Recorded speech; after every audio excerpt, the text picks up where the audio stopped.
এমন চালাইতে পারি না এমন দৌড় আমি হচ্ছে আমি হচ্ছে গালের দিক দিয়ে ছাত্র সরকারের জনরোষে গণভবন ছেড়ে দেখি দেখি পড়ছে কে দেখি সবচেয়ে পড়লো অপরাধ ট্রাইব্যুনালে শেখ হাসিনার বিরুদ্ধে গণহত্যার অভিযোগ আসার পর ইন্টারপোলে রেড নোটিশ জারি তারপর হয়ে ওঠে অন্তর্বর্তী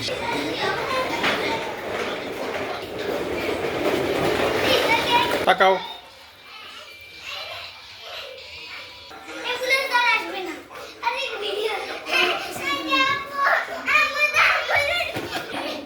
ইমদাদুল্লাহ বাবু সহ সবাইকে এদিকে তাকাও মানে